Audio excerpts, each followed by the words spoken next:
بھارت کے دیہی معاشرے کے مسائل۔ یہ حقیقت ہے کہ اب بھارتی دیہات تیزی سے تبدیل ہو رہے ہیں، لیکن ایسا نہیں ہے کہ یہ ساری تبدیلیاں مثبت نتائج کے حامل ہیں۔ بھارت میں ایسے دیہاتوں کی کافی تعداد ہے جو بڑے مسائل سے دوچار ہیں، جیسے افلاس، بے روزگاری، نوخواندگی، قرض، توہم پرستی وغیرہ۔ اس میں پہلا ہے افلاس۔ افلاس وہ سماجی معاشی صورتحال ہے جس میں دیہی سماج کا ایک حصہ زندگی کی بنیادی ضروریات بھی پوری نہیں کر پاتا۔ اکثریت غریبی، بے روزگاری، معاشی حالات کے سائے میں کام کرتی ہے۔ دیہی غریبوں کی بڑی تعداد چھوٹے اور بے زمین کسانوں پر مشتمل ہے۔ ان میں سے کافی لوگ کھیت مزدور اور کاریگر بھی ہیں۔ دوسرا ہے نوخواندگی۔ شہری آبادی کے مقابلے میں دیہی علاقوں میں نوخواندگی روز بروز بڑھتی جا رہی ہے۔ ابتدائی تعلیم ہر بچے کا بنیادی حق ہے اور اسی بنا پر حکومت نے خصوصی انتظامات کیے ہیں۔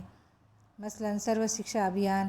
آج بھی بچوں اور بالغوں میں نوخواندگی کی شرح زیادہ ہے، جس کی بنیادی وجہ ہے دیہی تعلیم کے لیے ناکافی بجٹ کا بندوبست۔ مختلف پروگراموں اور انتظامات کے باوجود دیہی علاقوں میں تعلیم کا معیار ایک بڑا سوال بنا ہوا ہے۔ تیسرا پوائنٹ ہے روایت پرستی، جس کو ٹریڈیشنلزم کہتے ہیں۔ روایت پسندی، انگلش میں کنزرویٹزم، اور توہمات، سپرسٹیشنز، ضعف الاعتقادی بھی کہا جاتا ہے۔ آج بھی دیہی بھارت کو روایت پسند سماج کہا جا سکتا ہے کیونکہ یہ اب بھی روایتی عقائد اور تصورات کے حامل ہے۔ وہ اب تک روایتی رسوم، مذہب اور طرز زندگی کی پیروی کرتے ہیں۔ وہ اپنے طرز زندگی اور نظریے کو تبدیل کرنے کے لیے بالکل آمادہ نہیں ہیں۔ اکثر دیہی عوام تبدیلیوں کی مزاحمت کرتی ہے۔ نئی تبدیلیوں کو وہ جلدی قبول نہیں کرتے۔ آہستہ آہستہ ان میں تبدیلی نظر آتی ہے۔ عادت کی وجہ سے وہ تبدیلی کو پسند نہیں کرتے۔ چوتھا پوائنٹ ہے ذات پات کے اثرات۔ ذات پات کی بنیاد پر روایتی حقوق، اختیارات اور رسوم آج نمایاں نہیں ہیں۔ تاہم یہ سب لوگوں کے ذہنوں میں اتنی گہرائی میں پیوست ہیں کہ سماجی تعاملات میں بھی سرایت کر گئے ہیں۔ تاہم دیہی باشندے روزمرہ زندگی کے عام معمولات میں ایک دوسرے کے ساتھ تعاون کرتے ہیں۔ ہر ذات کے اراکین کو مشترکہ تہواروں میں جو ذمہ داریاں سونپی جاتی ہیں وہ انہیں برضا و رغبت پورا کرتے ہیں۔ پانچواں پوائنٹ ہے کسانوں کی خودکشی۔ پچھلے کئی سالوں سے ہم یہ دیکھ رہے ہیں کہ کسانوں میں خودکشی زیادہ ہو رہی ہے۔ کسانوں کی خودکشی کا عمل بھارت کے لیے خاص طور پر پریشانی کا باعث ہے۔ وجہ یہ ہے کہ ملک کے عوام میں کام کرنے والوں کی اکثریت اپنی گزر بسر کے لیے زراعت پر انحصار کرتی ہے۔ کسانوں میں خودکشی کرنے والوں کی کثیر تعداد مقروض ہوتی ہے، یعنی بہت سارے کسان کیا ہیں، قرض کے بوجھ تلے دبے ہوئے ہیں، جس کی وجہ سے وہ لوگ خودکشی کرتے ہیں۔ بلا شبہ بھارت کے زرعی پیش شعبے میں ہونے والی معاشی اصلاحات مثبت اثر دیکھنے کو مل رہا ہے، لیکن بعض معاملات میں منفی رجحانات کا آئینہ بھی دیکھنے میں آتا ہے۔ چھٹا پوائنٹ ہے عورتوں کا ادنیٰ درجہ۔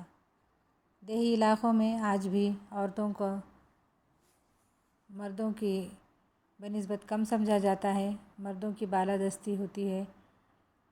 خاندان کی سربراہی کی اقدار و اعمال سماجی زندگی کے تمام شعبوں میں سرایت کر گئے ہیں۔ اس چیز نے جانبداریت اور جنسی امتیاز کو بڑھاوا دینے کا کام کیا ہے۔ ساتواں پوائنٹ ہے خاندانی تنازعات۔ زمین کی ملکیت کا تنازع دیہی علاقوں کا عام مسئلہ ہے۔ اس کی وجہ سے کئی مشترکہ خاندان بکھر گئے اور زمین کے اتنے ٹکڑے ہو گئے ہیں کہ اس میں کاشت کرنا ممکن نہیں ہے۔ مثلاً اگر ایکڑ زمین ہے، 4 حصوں میں اگر وہ تقسیم ہو گئی تو اس میں کاشتکاری کرنا اور مالی لحاظ سے اس کا فائدہ اٹھانا ممکن نہیں ہے۔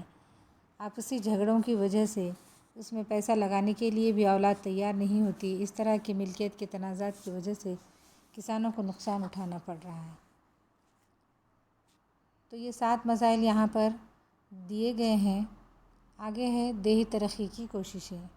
سن 1950 سے ترقی پذیر ملکوں میں تحقیق کا سب سے اہم موضوع دیہی سماجی تبدیلی ہے، کیونکہ ان ملکوں میں معاشی ترقی کے لیے قومی سطح پر سب سے زیادہ کوششیں کی جا رہی ہیں، اور ایسی کوششیں عموماً زرعی سماجی حالات میں کی جا رہی ہیں۔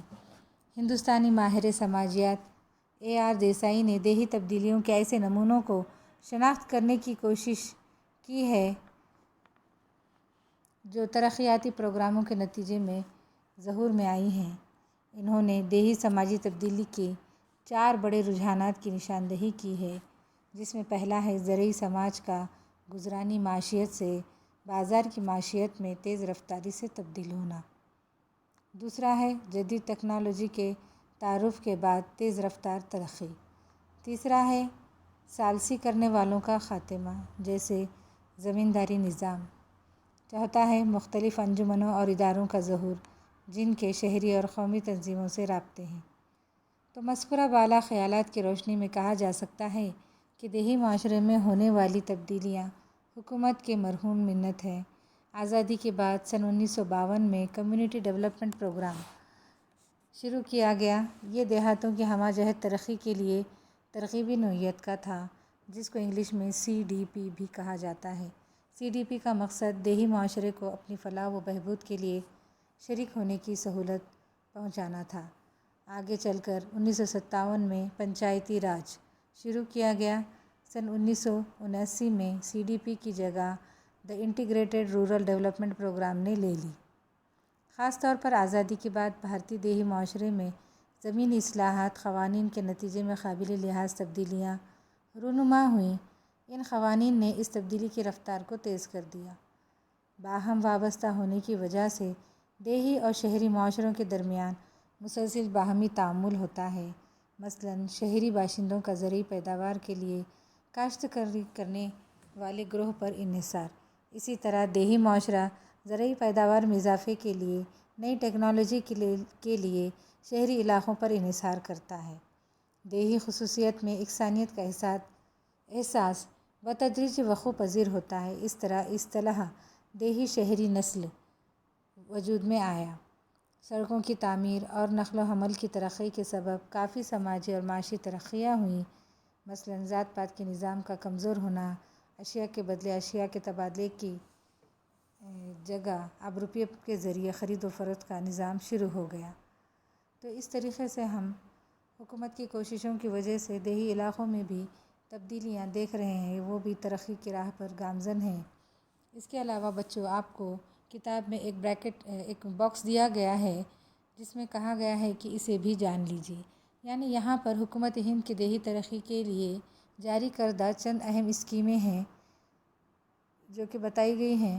نمبر 1 ہے پردھان منتری گرام سڑک یوجنا، دین دیال اپادھیائے گرامین کوشلیہ یوجنا، سورن جینتی گرام خود روزگار Yojana, prime minister rural national rural livelihood mission development fellow scheme, Mahatma Gandhi national rural employment guarantee scheme, SAGY national social assistance programme, Pradhan Mantri Awas Yojana, Indira Awas Yojana, Antyodaya Yojana. اس طریقے کے الگ الگ حکومت کی جو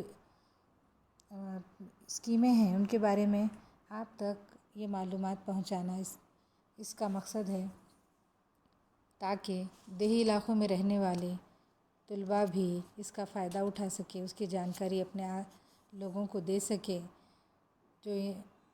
جو بھی معلومات اس میں دی گئی ہیں، اس کو آپ اچھے سے پڑھیں، یاد کریں اور لکھنے کی کوشش کریں۔